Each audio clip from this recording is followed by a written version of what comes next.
इतनी देर भी मत कर देना कि सपने केवल सपने ही बनकर रह जाए और उम्र है जो निकल जाए। नमस्कार, जय हिंद। मैं हूं आपका दोस्त कवि आदि गणेश। प्रारंभ करते हैं हिंदी साहित्य का संक्षिप्त इतिहास, कक्षा आज 36 नंबर ये वीडियो है। इससे पहले के 35 वीडियो आपने नहीं देखी तो प्लेलिस्ट में जाकर देख लीजिएगा। और 3 बजे क्लास हुई थी अपनी कक्षा 10 की क्षितिज पुस्तक की।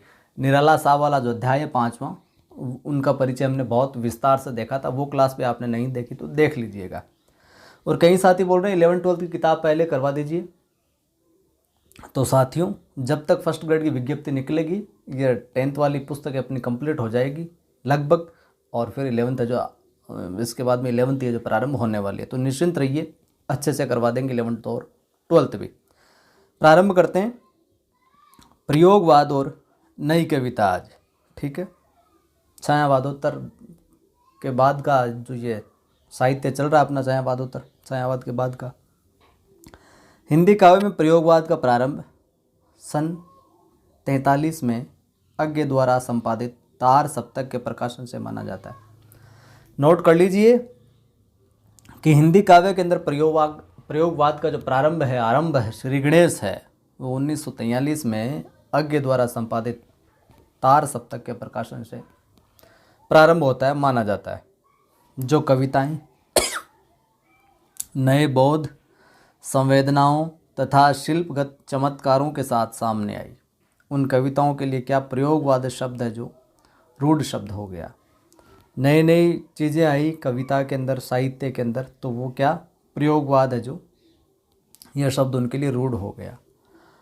वैसे प्रयोगवाद शब्द जो भ्रामक है, इससे यह आशय कदापि नहीं निकलता कि कविताओं में नए नए प्रयोग करना ही कवियों का क्या प्रमुख उद्देश्य रहा। अज्ञे जी ने प्रयोगवाद को स्पष्ट करते हुए कहा है, लिख लीजिए ये लाइन, पूछा जा सकता है कथन देकर किसका। तो अज्ञे जी का है, क्या कहते हैं अज्ञे जी कि प्रयोग अपने आप में इष्ट नहीं है, वरन वह साधन है, दोहरा साधन है। ठीक है, एक तो वह उस सत्य को जानने का साधन है जिसे कवि प्रेषित करता है। ठीक है, दूसरा वह उस प्रेषण क्रिया को और उसके साधनों को जानने का साधन है। ठीक है, वहीं हम आगे बात करें तो इस समय के कवियों के दृष्टिकोण और कथ्य एक ही प्रकार के नहीं है। कथनी और करनी में अंतर दिखाई देता है। प्रयोगवादी कवियों में हास्योन्मुख मध्य वर्गीय समाज के जीवन का क्या है चित्रण देखने को मिलता है। प्रथम तार सप्तक, इस पुस्तक के अंदर जितना दिया गया हम उसका अध्ययन करेंगे और इससे अतिरिक्त जो हिंदी साहित्य का इतिहास है वो आगे हम कुछ अलग तरीके से साहित्य इतिहास को मैंने डिजाइन कर रखा है। टुकड़ों के अंदर, छोटी छोटी पार्टों के अंदर, जिसमें तार सप्तक हो गए, विशिष्ट कवि हो गए, प्रवृत्तियाँ हो गई, विशेषताएं हो गई, इस तरीके से डिवाइड कर रखा है। तो आपको छोटे छोटे वीडियो में जहाँ से जो प्रश्न बनेगा उस प्रकार से आपको उपलब्ध मैं करवाता रहूँगा बहुत ही बेहतरीन ढंग से। तो इस पुस्तक में जितना दिया गया उतना ही अध्ययन करेंगे एक बार हम। प्रथम तार सप्तक 1943। 7 कवि कौन कौन से? कवि नेमिचंद जैन, 7 कवि इसमें तार सप्तक में प्रथम तार सप्तक कह सकते हैं या तार सप्तक कह सकते हैं। कवि नेमिचंद जैन, लिख लीजिए गजानन माधव मुक्तिबोध, भारत भूषण अग्रवाल, प्रभाकर माचवे, गिरिजा कुमार माथुर, रामविलास शर्मा तथा अज्ञे, ये 7 कवि। नेमिचंद जैन, गजानन माधव मुक्तिबोध, भारत भूषण अग्रवाल, प्रभाकर माचवे, गिरिजा कुमार माथुर, रामविलास शर्मा और अज्ञे। आप यहाँ से एक सवाल 100% पूछा जाता है, तो कवियों के नाम के पहले पहले अक्षर को लेकर भी आप ट्रिक बना के याद कर सकते हैं, या ऐसे भी 3-4 बार पढ़ोगे तो आपकी खोपड़ी में अटक जाएंगी। प्रथम में ये, द्वितीय में ये, तृतीय में ये। तो यहाँ से एक सवाल यकीनन पूछा जाता है। जब मैं अलग से शॉर्ट रूप में अलग से बाद में बताऊंगा ये किताब कंप्लीट होने के बाद में, तो आपको और अच्छे से याद हो जाएगा। तो ये प्रथम तार सप्तक में आगे। द्वितीय तार सप्तक की हम बात करें, समय 1951।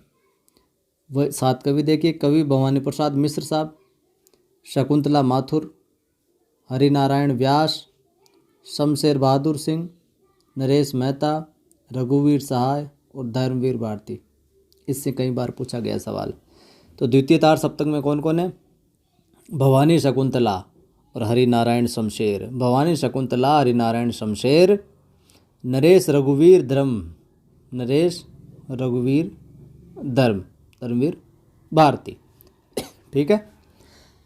वहीं आगे हम बात करें अज्ञ के संपादन काल में तीसरा तार सप्तक 1959 निकला, जिसके कवि हैं प्रयाग नारायण त्रिपाठी, कुंवर नारायण, कीर्ति चौधरी, केदारनाथ सिंह, मदन वात्स्यायन, विजय देव नारायण शाही और सर्वेश्वर दयाल सक्सेना साहब। ठीक है। वहीं आगे चौथा सप्तक के कवि का जिक्र भी होता है, जिसमें अवधेश कुमार, चौथे तार सप्तक की हम बात करें, अवधेश कुमार, राजकुमार कुंभज, स्वदेश भारती, नंद किशोर, सुमन राजे हो गया, श्री राम वर्मा, राजेंद्र किशोर, ये लोग चौथे तार सप्तक के अंदर शामिल थे। कहीं इसे मतलब कि इसका नाम चौथा सप्तक है। ठीक है। कई लोग इसे चौथा तार सप्तक कह देते हैं, वो कि गलत है। तो मुख्य रूप से तार सप्तक की बात आए, इसीलिए इस पुस्तक के अंदर जो ऑथेंटिक है तार सप्तक के नाम पर, तो तार सप्तक तो क्या है, 3 ही है वैसे तो। ठीक है, जो इस पुस्तक में दे रखे हैं, लेकिन चौथा तार सप्तक नहीं है, चौथा केवल सप्तक है। ठीक है मामला। ये चीज़ आप ज़रूर ध्यान में रखिएगा। आगे हम बात करें तो प्रयोगवादी कवि यथार्थवादी हैं। वे भावुकता के स्थान पर ठोस बौद्धिकता को अस्वीकार करते हैं, स्वीकार करते हैं। भावुकता के स्थान पर किसको? ठोस जो बौद्धिकता है ना, समझकर उसको स्वीकार करते हैं। कौन? प्रयोगवादी। क्योंकि प्रयोगवादी क्या है? यथार्थवादी है। आ गई बात समझ में? और वे कवि मध्य वर्गीय व्यक्ति के जीवन की समस्त जड़ता, उसकी कुंठा, अनास्था, पराजय और मानसिक संघर्ष के सत्य को क्या बड़ी ही बौद्धिकता के साथ में क्या है उद्घाटित करते हैं। छायावादी कवियों की तुलना में प्रयोगवादी धारा के कवियों ने दमित यौन वासना के नग्न रूप को क्या किया यहाँ पर प्रस्तुत किया।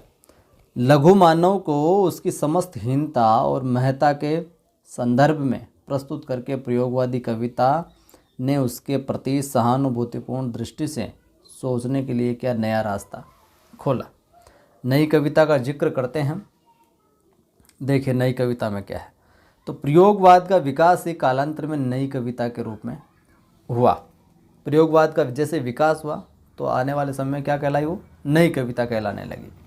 वस्तुतः प्रयोगवाद और नई कविता में कोई सीमा रेखा नहीं खींची जा सकती। बहुत से कवि जो पहले प्रयोगवादी रहे, बाद में क्या नई कविता के प्रमुख जो हस्ताक्षर बन गए, इधर आ गए। इस प्रकार ये दोनों एक ही काव्य धारा के विकास की दो अवस्थाएं कह सकते हैं।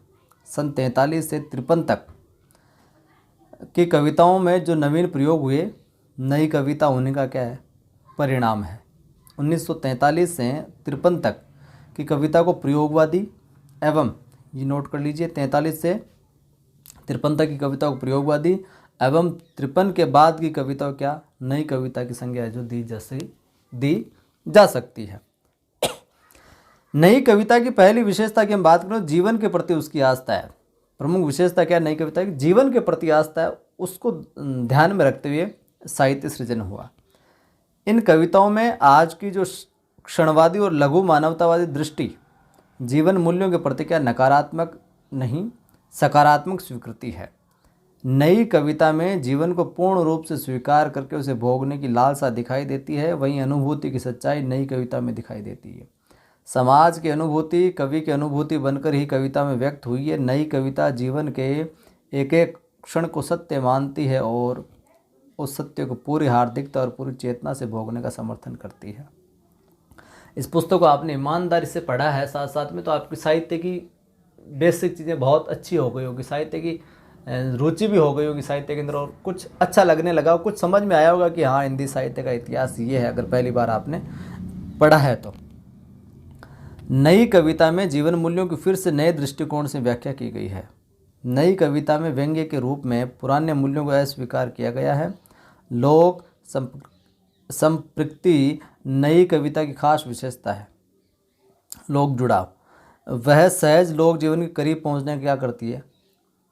प्रयत्न करती है, संपर्क करती है। कुल मिलाकर नई कविता में नवीनता और बौद्धिकता, अतिशय व्यक्तिकता, क्षणवादिता, भोग एवं वासना, यथार्थवादिता, आधुनिक युगबोध, प्रणयानुभूति, लोक संस्कृति, नया शिल्प विधान आदि है जो विशेषताएं परिलक्षित होती है। प्रयोगवाद एवं नई कविता के प्रमुख कवि, कवियों का जिक्र आता है। आगे नाम लिखिए क्योंकि कुछ कुछ रचनाएं इनकी इंपॉर्टेंट है सबकी रचनाकारों की, तो आपको वो जरूर लिखनी है। अज्ञे साहब लिखिए, सच्चिदानंद हीरानंद वात्स्यायन अज्ञे, ये इनका नाम है पूरा। जन्म कसिया देवरिया में हुआ। इनका जीवन है यायावरी और क्रांतिकारी रहा। दिनमान में और प्रतीक का कुशलतापूर्वक संपादन भी किया। तो पत्रिकाओं का संपादन कौन कौन सी? दिनमान और प्रतीक। तार सप्तक, दूसरा सप्तक, तीसरा सप्तक, तार सप्तक यानी प्रथम सप्तक कह सकते हैं तार सप्तक को, और रूपाम्बरा इनके द्वारा संपादित काव्य संकलन है। इनकी काव्य कृतियाँ हैं, लिखिए काव्य कृतियाँ। हरी घास पर क्षण भर कई बार पूछी गई है। बावरा अहेरी ये भी कई बार पूछी गई है। इंद्रधनुष रोंदेवी ये भी पूछी गई है। और अरियो करुणा प्रभा में ये भी पूछी गई है। आंगन के पार द्वार तो बहुत बार पूछी गई। कितनी नाव में कितनी बार, सागर मुद्रा, महावृक्ष के नीचे क्योंकि मैं उसे जानता हूँ, नदी की बांक पर छाया और असाध्य वीणा इत्यलम, ये सारी की सारी रचनाएं हैं जो बहुत बार पूछी गई है। वापस देखिए, लिखिए हरी घास पर क्षण भर, बावरा अहेरी, इंद्रधनुष है जो रोंदे हुए हैं, और ये करुणा क्या है? प्रभामय है। आंगन के पार है द्वार, कितनी नावों में कितनी बार, सागर मुद्रा, महावृक्ष के नीचे क्योंकि मैं उसे जानता हूँ, नदी की बांक पर छाया और असाध्य वीणा इत्येलम। ये सारी की सारी रचनाएं श्रेष्ठ और महत्वपूर्ण है। आगे के बाद में बात करें तो गिरिजा कुमार माथुर साहब। कौन? गिरिजा कुमार माथुर साहब। इनका जन्म मध्य प्रदेश में सन 1919 में हुआ। माथुर में प्रयोग और संवेदना का बहुत सुंदर सामंजस्य है। क्या? प्रयोग और संवेदना का सुंदर सामंजस्य है। कवि ने छंद, भाषा और बिंब विधान सभी में प्रयोग किए। इनकी काव्य कृतियाँ हैं, लिखिए काव्य कृतियाँ माथुर साहब की। मंजीर, नाश और निर्माण, धूप के धान, साक्ष्य रहे वर्तमान, भीतर नदी की यात्रा, शिलापंख चमकीले पूछी गई है कई बार। छाया मत छूना मन ये भी पूछी गई है। पृथ्वीकल्प, कल्पांतर। और तार सप्तक में व्यक्तिगत अनुभूतियाँ हैं तो नाश और निर्माण, धूप के धान, शिलापंख चमकीले में सामाजिक जीवन की क्या अनुभूतियाँ हैं जो आपको देखने को मिलती है साहब। ठीक है, देखिए साहब मुक्तिबोध साहब को, गजानन माधव मुक्तिबोध। जन्म ग्वालियर के एक कस्बे में हुआ था। मुक्तिबोध एक ऐसे कवि हैं जिनका अनुभव जगत जो बहुत व्यापक है। जीवन के विभिन्न दृष्टिकोणों को लेकर विकसित होने वाली कविता के अग्रज कवि सच्चे अर्थों में मुक्तिबोध ही हैं। उनकी सबसे बड़ी शक्ति क्या है? लोक परिवेश से गहरी संबंध वाली बात, संपृक्ति तथा जनजीवन में विश्वास। इनकी काव्य रचनाएं लिखिए। चांद का मुंह टेढ़ा है और भूरी भूरी खाक धूल, ये दोनों रचनाएं कई बार पूछी गई है, महत्वपूर्ण याद रखिएगा। चांद का मुंह टेढ़ा है, भूरी भूरी खाक धूल, मुक्तिबोध साहब, माधव मुक्तिबोध। भवानी प्रसाद मिश्र लिखिए साहब, ये सहज संवेदना के कवि हैं। कौन? भवानी प्रसाद मिश्र। कवि की संवेदना कहीं तो बहुत सूक्ष्म और आत्मगत है, कहीं बहुत प्रत्यक्ष है। इनकी काव्य रचनाएं देखिए, काव्य रचनाओं लिखिए। कमल के फूल, वाणी की दीनता, टूटने का सुख, सतपुड़ा के जंगल, सन्नाटा, गीत फरोश, चकित है दुख, अंधेरी कविताएं, गांधी पंचशती, बुनी हुई रस्सी। ठीक है। शमशेर बहादुर सिंह साहब, जिन साथियों को अभी ये लग रहा है कि सेकंड ग्रेड में यहाँ से सवाल नहीं आएंगे इस पुस्तक से, तो जब परीक्षा होगी तो देख लेना, और पुराने पेपर भी मिलाकर देख लेना। इस पुस्तक से बहुत से सवाल, लगभग सवाल आपको देखने को मिल जाएंगे। शमशेर बहादुर सिंह, इनका जन्म 1911 में देहरादून में होता है। ये व्यक्तिवादी और रोमानी कवि हैं। उनकी अधिकांश कविताओं का स्वर कुंठित प्रेम का है। किसका? बहादुर साहब का।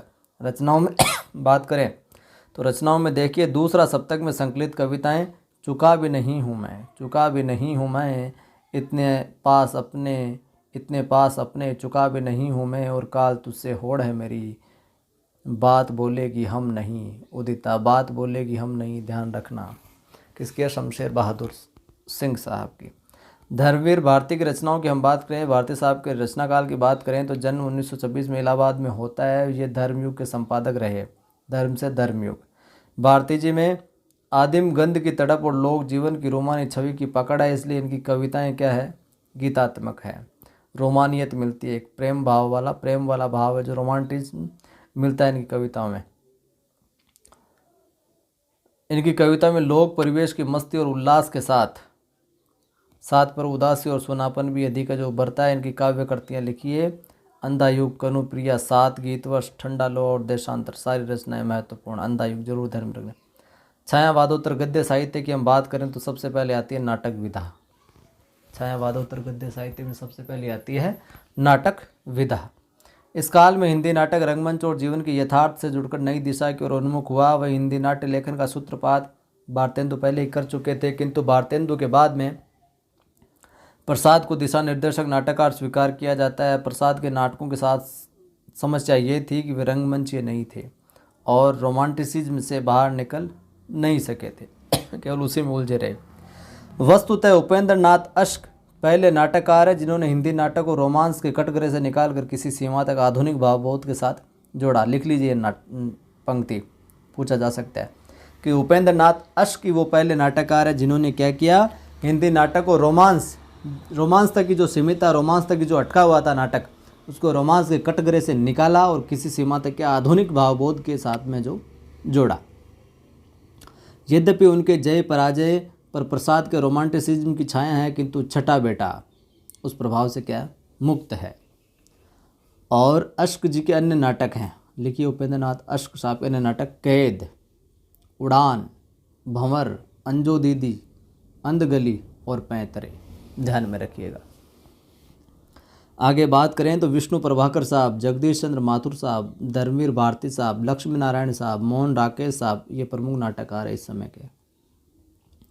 विष्णु प्रभाकर साहब का हम बात करें तो डॉक्टर, लिखिए विष्णु प्रभाकर का डॉक्टर, जगदीश चंद्र माथुर के कोणार्क, शारदिया, पहला राजा, ये उल्लेखनीय पूछा गया है कई बार। आधुनिक भावबोध को रूपायित करने वाले नाटकों में धर्मवीर भारती का गीति नाट्य कौन सा, अंधायुग 55, उल्लेखनीय, बहुत बार पूछा गया है। डॉक्टर लक्ष्मी नारायण लाल ने कई नाटकों की रचना की है, जिनमें क्या, अंधा कुआ, वहाँ पर अंधायुग था भारती साहब का, लक्ष्मी नारायण लाल का अंधा कुआ। मादा कैक्टस पूछा गया कई बार, मादा कैक्टस, तीन आँखों वाली मछली, सुंदर रस, सूखा सरोवर, रक्त कमल, रात रानी ध्यान में रखना, दर्पण, सूर्यमुख, मिस्टर अभिमन्यु ध्यान में रखना, मिस्टर अभिमन्यु लक्ष्मी नारायण लाल, कर्फ्यू और कलंकी आदि है। मोहन राकेश की हम बात करें तो गहन मानवीय त्रासदी को नाटकीय स्थिति रचनात्मक ढंग से आंकने वाले नाटककार है। कौन, मोहन राकेश। उनके नाटकों में देखें तो लिखिए आषाढ़ का एक दिन, मोहन राकेश, बहुत प्रसिद्ध है, बहुत बार पूछा गया। लहरों के राजहंस पूछा गया, जो कि हम देखेंगे यहाँ पर अपने। आधे अधूरे पूछा गया, ये तीन नाटक है बहुत बेहतरीन। आषाढ़ का एक दिन, लहरों के राजहंस और आधे अधूरे किसके, मोहन राकेश साहब के, और प्रसिद्ध भी हैं। ठीक है। इस काल में गीति नाट्य भी प्रचुर मात्रा में लिखे गए। अंधायुग के बाद सुमित्रानंदन पंत ने रजत शिखर, शिल्पी और सौवर्ण लिखे। गोविंद दास ने स्नेह या स्वर्ग, कर्ण, शशिगुप्त, हिंसा और अहिंसा, संतोष कहाँ, ये सब लिखे। गिरिजा कुमार माथुर के कल्पांतर, सृष्टि की सांझ, लोह देवता, संघर्ष, दुष्यंत कुमार साहब का एक कंठ विश्वाई, जरूर ध्यान में रखिएगा, दुष्यंत साहब का एक कंठ विश्वाई, ये प्रमुख रहे। आगे हम बात करें तो छायावादोत्तर काल के अन्य प्रमुख नाटककार एवं नाटक ये थे। लक्ष्मी नारायण मिश्र साहब का अपराजित, चक्रव्यूह, हरिकृष्ण प्रेमी साहब आहुति, स्वप्नभंग, विस्पान, सांपों की सृष्टि, उदार, अमृतपुत्री, बंधन, छाया। वहीं गोविंद वल्लभ पंत ने दो उल्लेखनीय नाटकों की रचना की, जिसमें सुहाग बिंदी और ययाति। गोविंद वल्लभ पंत साहब के दो नाटक जरूर लिखिएगा, ये सुहाग बिंदी और ययाति, सुहाग बिंदी और ययाति किसके, गोविंद वल्लभ पंत के। उदय शंकर भट्ट साहब की बात करें तो बौद्धिकता, मनोवैज्ञानिकता और यथार्थपरकता देखने को मिलती है। इनके नाटक कौन से, शक विजय, क्रांतिकारी, नया समाज, पार्वती। वहीं आगे बात करें जगन्नाथ प्रसाद मिलिंद साहब की तो मिलिंद ने समर्पण, गौतम नंद ये लिखे, ध्यान में रखना, समर्पण, गौतम नंद, जगन्नाथ प्रसाद मिलिंद साहब के। आगे हम देखें नाटकों में छायावादोत्तर काल की, तो अन्य नाट्य कृतियों में मोटे रूप से 3 श्रेणियों में विभाजित किया गया इनको। पहली थी अपने यहाँ पर स्वतंत्र भारत में व्याप्त जो भ्रष्टाचार है इससे संबंधित नाटक। दूसरी पीढ़ीगत संघर्षों का नैतिक मूल्यों से संबंध नाटक। चीनी आक्रमण से संबंध नाटक तीसरी ये थी। चंद्रगुप्त विद्यालंकार के न्याय की रात। चंद्रगुप्त विद्यालंकार साहब का क्या है, न्याय की रात। और विनोद रस्तोगी की आज़ादी के बाद तथा नया हाथ प्रथम वर्ग में आते हैं। दूसरे वर्ग में हम बात करें जिसमें नैतिक पीढ़ीगत संघर्षों के जो नैतिक मूल्य उसमें बात करें तो सुबह के घंटे और खंडित यात्राएं तथा मन्नू भंडारी के बिना दीवार का घर, ये देखने को मिलता है जिसमें नैतिक मूल्यों से संबंधित नाटक ये उल्लेख किया जाता है। तीसरे वर्ग की बात करें जिसमें चीनी आक्रमण से संबंधित नाटक थे शिवप्रसाद सिंह के घाटियाँ गूंजती है, एक तो ये, और ज्ञानदेव अग्निहोत्री के नेफा की एक शाम, ये उल्लेखनीय है। विपिन कुमार की हम बात करें तो 3 अपाइज लिखिए जरूर। विपिन कुमार का क्या 3 अपाइज। ज्ञानदेव अग्निहोत्री के शुतुरमुर्ग ध्यान रखिए, ज्ञानदेव अग्निहोत्री का। गिरिराज किशोर का देखें हम तो नरमेघ। सुरेंद्र वर्मा का देखें तो द्रौपदी का ध्यान में रखिएगा, सुरेंद्र वर्मा का। सर्वेश्वर दयाल सक्सेना के देखें तो बकरी, जरूर ध्यान में रखिएगा, सक्सेना साहब का बकरी। नवीन आधुनिक भावबोध के क्या नाटक हैं और इनमें वर्तमान जीवन में व्याप्त अनास्था, उद्देश्यहीनता और विसंगतियों क्या अत्यंत सशक्त अभिव्यक्ति है जो प्राप्त। अब कल की क्लास में हम देखेंगे छायावादोत्तर काल के अंदर गद्य विधाओं में एकांकी नाटक को। ठीक है, वीडियो अच्छा लगा तो वीडियो को लाइक कर दीजिए, शेयर कर दीजिए पहली बार दोस्तों के साथ में, और पहली बार देख रहे हैं चैनल को सब्सक्राइब कीजिए, बेल आइकन क्लिक कीजिए, ऑल नोटिफिकेशन पर क्लिक कीजिए ताकि हर वीडियो की सूचना आपको मिलती रहे। मेरा प्रयास आपको श्रेष्ठ से श्रेष्ठ देने का, टू द पॉइंट देने का, जहाँ से सवाल सीधे पूछे जाएं। अब याद तो करना ही पड़ेगा, इसमें कोई गणित वाला मामला तो है कोई नहीं कि को समझा दे, अच्छे से आराम से एक एक चीज़ बताते हुए चल रहे हैं तो आप फोकस्ड होकर सुनते जाओगे, समझते जाओगे, लिखते जाओगे, बार बार रिविजन करते जाओगे तो सारी चीज़ें खोपड़ी में बैठ जाएगी। जय हिंद, फिर मिलता हूँ।